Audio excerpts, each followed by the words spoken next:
Watchman ప్రాణాపాయ స్థితిలో ఉన్నాడని బాధపడాలో, లేక మీ తమ్ముడు తిరిగి ప్రాణాలతో బయటపడ్డాడని సంతోషించాలో నాకు అర్థం కావటం లేదు. ఇంత జరిగాక కూడా అతను బతికి ఉన్నాడంటే really it's a miracle.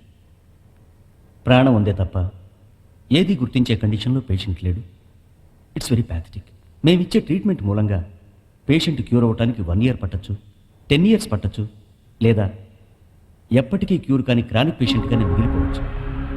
Medically hopeless అని మేము నిర్ణయించిన కొన్ని కేసుల్ని ఇక్కడి నుంచి తమిళనాడు, కేరళ రాష్ట్రాల్లో ఉన్న ఏర్వాడి, గుణశీలం అనే చోట్లకి తీసుకెళ్తూ ఉంటారు.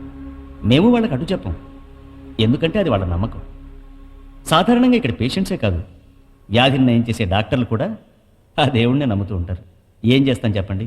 మన సంస్కృతి ప్రకారం దైవభక్తి, వైద్యం రెండూ ఒకదానిపై ఒకటి ఆధారపడి ఉన్నాయి.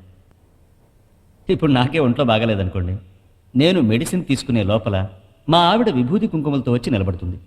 ఇక్కడ మెడిసిన్, విభూది కుంకుమ అనే చర్చ కంటే వ్యాధి నయమవుతుందా లేదా అన్నదే ముఖ్యం. వింటే ఆశ్చర్యపోతారు.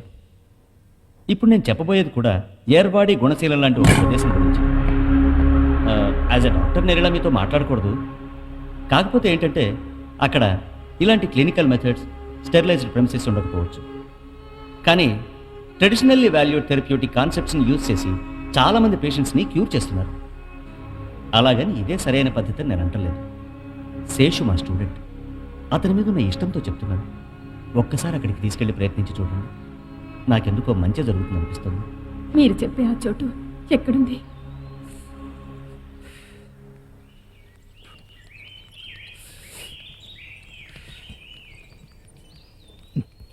ఏం చేద్దామని మీ ఉద్దేశం?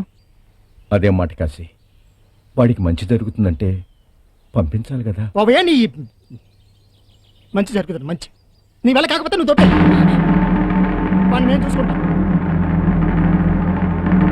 ఆయన గారు ఏదో చెప్పారంట, ఈయన అలా గంగిరెద్దులో తలాడించుకొచ్చాడు. ఎవరి దగ్గర ఏం మాట్లాడుతున్నావు అర్థం అవుతుందా? వాడేదో చెప్తున్నాడు కదా, విన నువ్వు. విని నీ వద్దు, బూతులు వస్తాయి. నీలాంటి వాళ్ళందరూ చదువుకుని ఏం పీకుదామని చెప్పండి. అలా కుట్టు. మా వాణ్ణి ఎలా కాపాడుకోవాలో మాకు తెలీదు. పెద్ద మాట్లాడడానికి వచ్చాడు మనగుడు. అయినా నా బుద్ధిని చెప్పుతో కొట్టుకోవాలి. మీరు చేసే వేద పనులన్నింటికి తాళం వేస్తే తిరిగి చూడు. పద్మ, నువ్వు ఊరుకో. ఇప్పుడు వాడేమంత తప్పు మాట్లాడాడని? వాడికి వాడి ఫ్రెండ్ ముఖ్యం.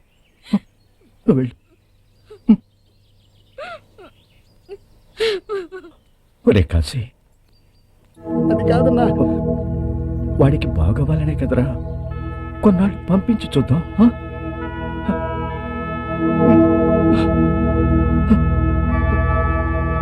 నాకు చాలా గర్వంగా ఉందిరా.